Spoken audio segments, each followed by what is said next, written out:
Hello guys, നമ്മൾ നോക്കാൻ പോകുന്നത് MA റോബോട്ടിൻ്റെ ലോങ് ടൈം യൂസ്ഡ് റിവ്യൂ ആണ്. ഇതിപ്പോൾ നമ്മൾ ഉപയോഗിക്കാൻ തുടങ്ങിയിട്ട് ഏകദേശം 2 വർഷത്തിന് മുകളിലായി. ആപ്പാട് ഇതിലൊരു കംപ്ലയിൻറ്റ് എന്ന് പറയാനായിട്ടുള്ള ഇതിൻ്റെ വേർ ആൻഡ് ടിയർ വരുന്ന ഈ ബ്രഷുകൾ കാണുന്നില്ല. ഈ ബ്രഷ്, ഇവിടുത്തെ ഈ ബ്രഷ്, ഇതൊക്കെയാണ് നമുക്ക് റീപ്ലേസ് ചെയ്യേണ്ടി വന്നിട്ടുള്ളത് ഈ 2 വർഷം കൊണ്ട്. അതല്ലാതെ ബാറ്ററിക്കോ ഇതിൻ്റെ പെർഫോമൻസിനോ ഇതിന് യാതൊരുവിധ കംപ്ലയിൻറ്റും ഇതുവരെ ഉണ്ടായിട്ടില്ല. അപ്പോൾ ഇനി നമുക്ക് ഈ 2 വർഷം ഉപയോഗിച്ച ശേഷമുള്ള ഇതിൻ്റെ ഒരു പെർഫോമൻസ് ടെസ്റ്റ് നമുക്ക് നോക്കാം. അപ്പോൾ ഇതിൻ്റെ പെർഫോമൻസ് ടെസ്റ്റ് ചെയ്യാൻ വേണ്ടിയിട്ട് നമുക്കിവിടെ കുറച്ച് വേസ്റ്റ് ഇട്ടിട്ട് അതൊന്ന് ക്ലീൻ ചെയ്യിച്ച് നോക്കാം എങ്ങനെയുണ്ട് ഇതിൻ്റെ പെർഫോമൻസ് അറിയാൻ വേണ്ടിയിട്ട്. ഇപ്പോൾ അതിനായിട്ട് പല സ്ഥലത്തായിട്ട് ഇടുകയാണ്. Okay, Alexa start the robot.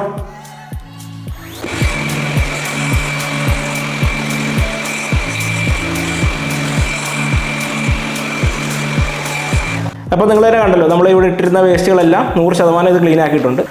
അപ്പോൾ നമുക്ക് ക്ലീനിങ് കഴിഞ്ഞുകൊണ്ട് ഞാൻ പറഞ്ഞല്ലോ, നമുക്ക് ചാർജിങ് സെക്ഷനിലോട്ട് വിടാം. അതിന് നമുക്ക് 4 രീതിയിലുണ്ട്. 1, ക്ലീനിങ് കഴിയുമ്പോൾ ഓട്ടോമാറ്റിക് ഇത് പൊക്കോളും. 2, അലക്സ വഴി പോകും. 3, നമുക്ക് ഹോം ബട്ടൺ ഞെക്കി കഴിഞ്ഞാൽ പൊക്കോളും. അതല്ലെങ്കിൽ മൊബൈൽ ആപ്ലിക്കേഷൻ വഴിയും പോകും. അപ്പോൾ നമ്മളിപ്പോൾ ഇതിനെ ഫിസിക്കൽ ബട്ടൺ ഞെക്കിയാണ് വിടാൻ പോകുന്നത്. കാണിച്ചു തരാം.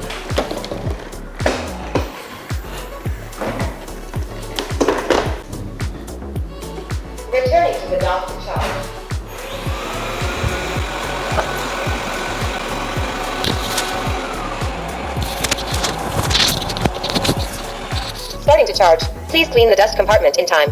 അപ്പം MA റോബോട്ടിൻ്റെ യൂസ്ഡ് റിവ്യൂ നിങ്ങൾക്ക് എല്ലാവർക്കും ഇഷ്ടപ്പെട്ടത് കരുതുന്നു. ഇൻഫോർമേറ്റീവ് ആയെന്ന് തോന്നുമെങ്കിൽ മാത്രം സബ്സ്ക്രൈബ് ചെയ്യുക.